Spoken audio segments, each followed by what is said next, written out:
Hey YouTube, I apologize for the crappy quality of this camera, but what's going on is this, I'm using Camtwist, and I'll try to remember to put a link there on the side.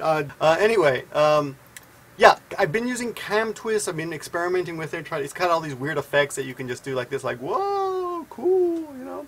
And you can do this as you film, which is really good too, right? And you can just take things out and out, like, whoa, look at that. You know, you can do a lot of weird things, so, anyway, I'll get rid of all that. But, so the reason, what am I talking about? The reason I'm doing this is a lot of students have asked me, people have asked me to teach Japanese, and you know, it's kind of hard, like how do I get into it, you know? So what I want to do is I have an incentive now. 2 days ago I got an email PM from someone who told me they're coming to Japan soon, November, so that gives us 5 months, and what I'm going to do is just spit out a very small lesson every day, and today's going to be the basic thing, and I'll try to go along. I'll try to make this interactive, so if you leave me questions, I will try to do using this Camtwist. I keep forgetting the name. Using Camtwist, I will try to make lessons that don't take me a lot of time to make, and I can still kind of answer your questions for those of you who are interested in learning Japanese. And a lot of you did subscribe to this channel for that reason. So, and I am interested in doing it. So, what I'm doing today is going to talk a little bit, first of all, the basic stuff. Okay. Number one, the alphabet. Japanese like to brag that they have like, oh, Japanese is difficult. We have 3 alphabets. You know, we got the kanji that looks like this letter here. Hold on. That's kanji, right? This kind of squiggly letter. It comes from the Chinese. It was stolen, whatever, you know, adapted from the Chinese. It's not exactly the same as Chinese, but Chinese people and Japanese people can kind of communicate through kanjis. In Chinese, each kanji has only one pronunciation, from what I understand. Though Chinese, of course, has two different phonetic languages. Though they have the same written language, you know, I can't really understand that. Over here on this side, you hear these kind of block letters. This is called katakana, katakana, and that is mostly used for imported words. Something we call, I forgot what the word is. I'll put it over there. Borrowed words or something, but. Oh, I can't remember the word now.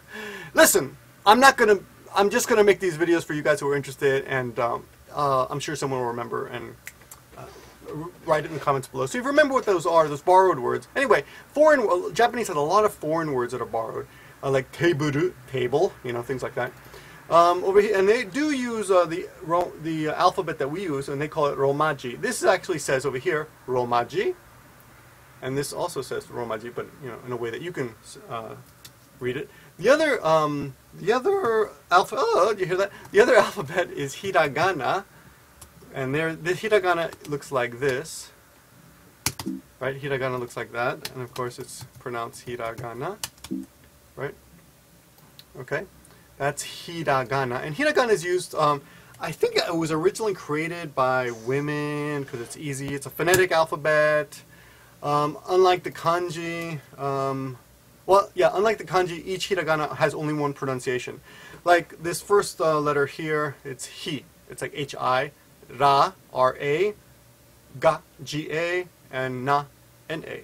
Right? So each hiragana, almost every hiragana is made up of one consonant and one vowel together. Okay, and and I have teaching videos on this. So if you look on my Gimmeabreakman and Gimmeabreakman videos, type in hiragana, you know, and you'll find the alphabet, or type in alphabet. You should be able, if you do a search, you should be able to find my videos on that. I've already done these videos.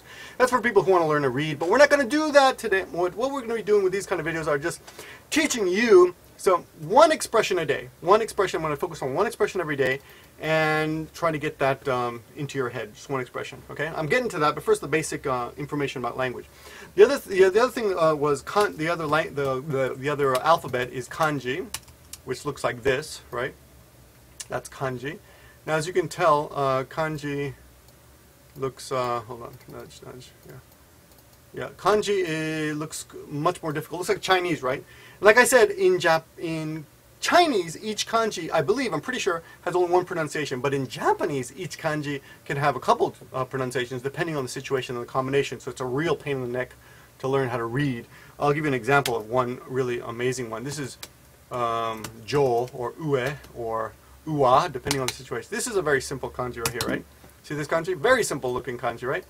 This kanji can be pronounced, I think I counted once, like 12 different ways.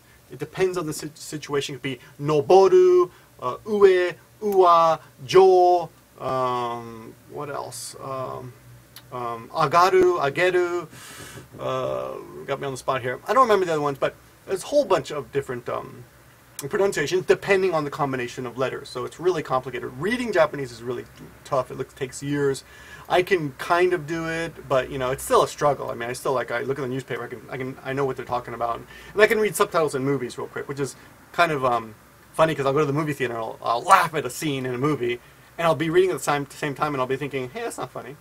You know, and people turn around, why are you laughing? Because, of course, I understand the English from the movie, but the subtitles won't be funny to the Japanese watching it. So, anyway, let's get to today's expression. Today's expression is Genki. Genki. Genki, okay? This is the word, Genki. And Genki is a word that just means energetic. Now, Speedy Kon Kiwi asked me about this the other day. She said, I thought it meant healthy or something, or maybe she thought it meant energetic. But it's a great word because it has a kind of different meanings depending on the situation, but it's definitely a positive meaning of energy that you can't really translate into English, but it's kind of a general feeling of, okay, like that, okay? That's Genki, all right? And it's your mind sometimes, or your body, or your basic energy level. So actually, foreigners who live here in Japan, we use it with each other. We're like, hey man, how you doing? Genki, Genki desu ka? You know. We use it in our language because it's one of those words that doesn't really exist in English exactly. You know, if you look in the dictionary, you'll find examples like, in fact, I'll look while we're talking. You'll find examples like, how are you? What's going on? And literal translations will be vigor, spirits, get up and go, things like that. You know, but you don't really say that in conversation, right? But as a question, the most common question you'll hear is Genki desu ka? Now, you'll see this a lot in the following days. Genki desu ka? Now, notice that the U here, beep, the U is almost always silent in Japanese.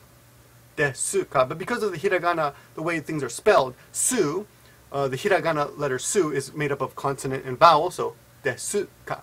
And if you pronounce very formally and you know, nice, Genki desu ka, but you won't hear the su, so you'll probably hear Genki desu ka? Genki desu ka? Are you Genki? Are you, you know, that's the question. How you doing? Are you Genki? What's up? And the answer would be, hi. Not just hi, but hi. Genki desu. Genki desu. Hi, Genki desu. Genki desu. And often, as an ending, you'll have Genki desu yo. Genki desu yo, and yo is kind of a punch to the end of a sentence. Yeah, man, I'm Genki. I'm Genki, man. Now, yo doesn't mean man, but yo sounds like yo. You know, yo. You like that?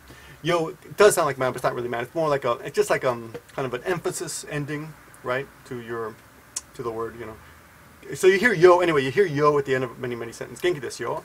Other variations of this for those of you who will be coming to Japan or speaking with real Japanese. You have another combination will be Genki kai. Genki kai. Kai is another weird ending. Like usually questions in Japanese end in ka. And this explains the previous Genki desu ka. Right? Genki desu ka ends in ka, right? But for some reason, sometimes people say Genki kai. Genki kai. Right?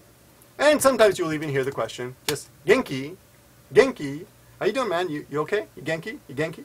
And, but like I said, the answer is basically Genki desu. Genki desu. Or Genki desu yo. Genki desu yo. Genki desu yo. Okay, this is a long video, but I hope it'll be useful for those of you who are truly interested in picking up some real Japanese from someone who's been here and who can tell you a little bit about how things are done here. Please feel free to ask any questions. And I'll try to answer them day by day, and I'll try to do one of these every day. This will be a long one, the first one, because, you know, this should weed out all the people who are not really interested. But yeah, if you're interested in one expression a day, or focus on one word a day, I guess the word for today would be Genki. And if someone points out things I didn't mention, I should have mentioned about Genki, feel free, you know. Again, these are not prepared lessons. These are off the top of my head of things that I think would be very useful for people coming over here. Remember, I have a friend come over here in November, and I've got 5 months to kind of use this as an excuse to see what I can teach in 5 months.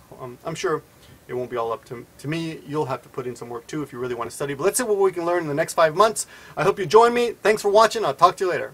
Oh yeah, rate, comment, and blah, blah.